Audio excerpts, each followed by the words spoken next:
अस्सलाम वालेकुम। उम्मीद करता हूँ कि आप सब लोग खैरियत से होंगे।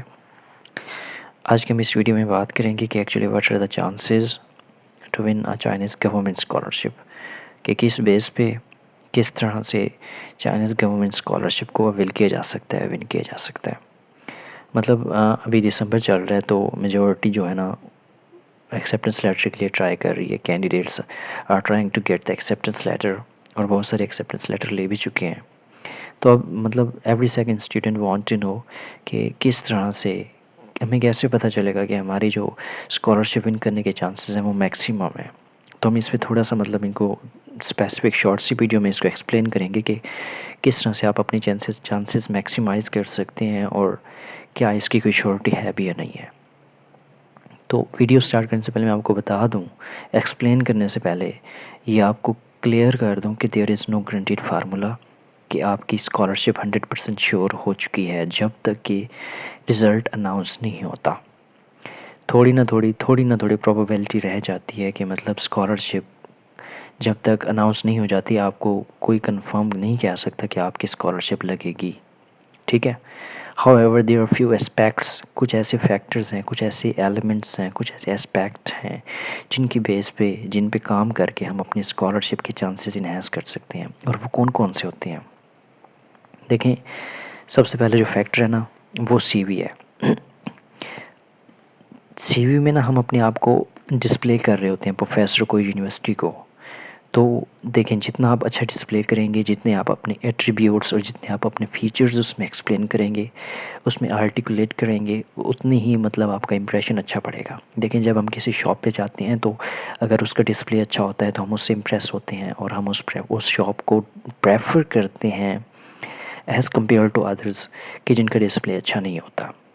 तो अब सीवी को आपने मतलब बहुत ही रीसेंट सा करके बनाना है। उसमें क्या क्या चीज़ें आपने ऐड करनी है, कौन से सेक्शन उसमें आपने डालने हैं, उसके लिए मैं एक स्पेशल छोटी सी वीडियो बनाऊंगा जिसमें उन पॉइंट्स को हम डिस्कस करेंगे। ठीक है।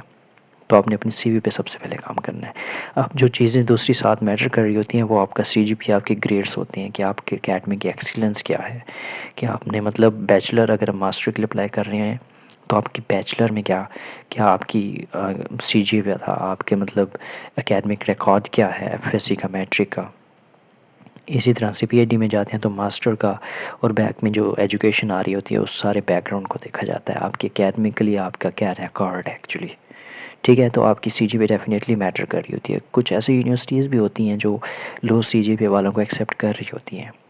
सो हाउएवर सीजीपीए मैटर करता है। ठीक है ना।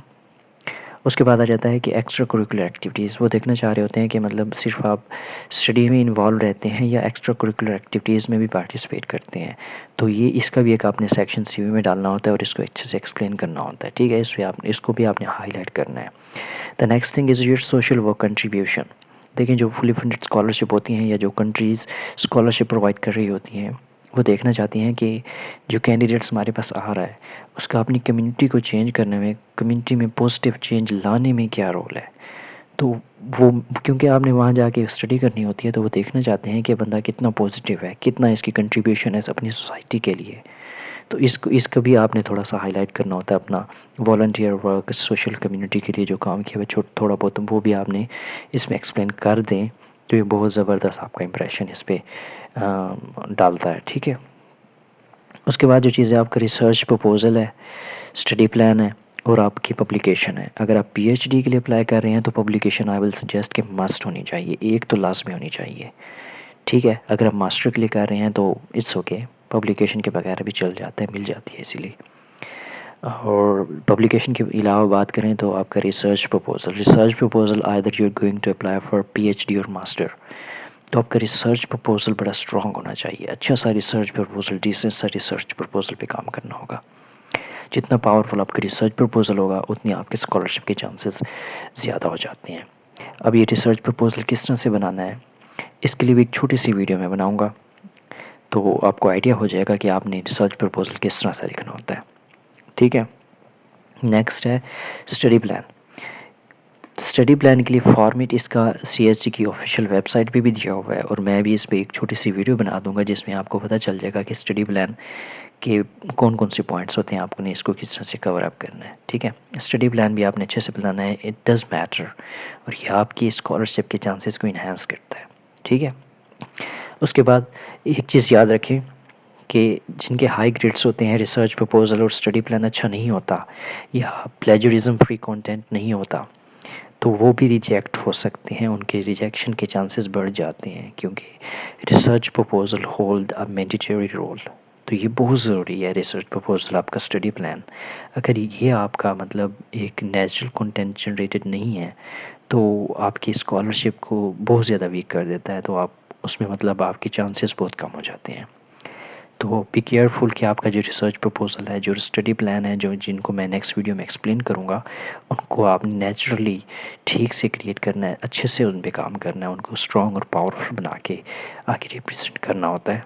ठीक है, उसके बाद आपने जितने डॉक्यूमेंट्स स्कॉलरशिप की रिक्वायरमेंट है उसको ठीक से आपने फुलफ़िल करना होता है। ऐसा ना हो कि job certificate, police clearance certificate या जो मेडिकल है वो आपका एक्सपायर हो चुका हो और कहीं पे सिग्नेचर ना हो या जो फॉर्मेलिटी हो वो पूरी ना की गई हो। तो ये मैं आपसे शेयर करूँगा चीज़ें इंशाल्लाह। नेक्स्ट वीडियो में कंप्लीट डॉक्यूमेंट्स जो होंगे ना एक एक करके सबको एक्सप्लेन करेंगे और बताऊँगा कि किस तरह से आपने बनाना है एक्चुअली में। ठीक है, उसके बाद अगर आपके पास आइल्स है, इंग्लिश लैंग्वेज प्रोफिशिएंसी सर्टिफिकेट चल जाता है, बहुत सी यूनिवर्सिटीज़ में डेफिनेटली इस स्कॉलरशिप भी मिल जाती है। लेकिन अगर आपके पास आइल्स है तो ये आपकी स्कॉलरशिप के जो चांसेस हैं ना उसको इंक्रीज़ कर देता है। आपकी इंग्लिश प्रोफिशिएंसी और आइल्स दोनों चल जाते हैं, लेकिन जो आइल्स है उसकी वैल्यू प्रोफिशिएंसी से बहुत ज़्यादा है। अगर आपने आइल्स किया हुआ है तो दैट्स ग्रेट, उससे आपकी स्कॉलरशिप के चांसेस मैक्सिमम हो जाते हैं। The next thing is your acceptance letter, कि जिनके पास एक्सेप्टेंस लेटर है तो उनके भी चांस बहुत ज़्यादा हो जाते हैं कि एज़ कम्पेयर टू दो स्टूडेंट जिनके पास एक्सेप्टेंस लेटर नहीं होता। So try your best to get the acceptance letter. जो ले चुके हैं दैट्स ग्रेट, जिन्होंने ले ही लिया अभी भी टाइम है, you can still get the acceptance letter. तो इसके लिए भी अगर फॉर्मेट वगैरह जो किस तरह से लेना है, कैसे ईमेल फाइंड आउट करनी है, इस पर भी एक स्पेशल छोटी सी वीडियो बनाई जाएगी। तो I guess you will get the idea. And the last thing is your luck. देखिए, आपके पास सारे डॉक्यूमेंट्स आपने कंप्लीट कर लिए हैं, आपने ठीक तरह से अप्लाई कर दिया, सब कुछ सारी फॉर्मेलिटी पूरी हो गई है, लेकिन अगर आपके लक ने आपका साथ ना दिया तो कुछ भी नहीं किया जा सकता। ऐसा भी हुआ है कि लोगों के पास पब्लिकेशन भी थी, अच्छे से रिसर्च प्रपोजल भी था, स्टडी प्लान भी था, CV भी थी, in spite of this all and पे CSE ने उसे रिजेक्ट कर दिया। तो ये आपका लक मैटर कर रहा होता है। तो अल्लाह पाक से दुआ भी किया करें और अपनी जो डॉक्यूमेंट्स हैं उस पर भी आपने काम करना है, ताकि आप अपनी तरफ से स्कॉलरशिप विन करने के लिए जितना हो सकता है वो सब उन सब पे पूरा उतर सकें। ठीक है, नेक्स्ट वीडियोस में इंशाल्लाह हम थोड़ा थोड़ा करके ना इनको हाईलाइट करेंगे, इन पे थोड़ा सा थोड़ी थोड़ी करके इस पे बात करेंगे कि स्टडी प्लान कैसे बनाना है, रिसर्च प्रपोजल कैसे बनाना है, CV कैसे बनानी है, डॉक्यूमेंटेशन कैसे होगी आपकी, एक्सेप्टेंस लेटर कैसे लेना है। ठीक है, thanks, have a good day.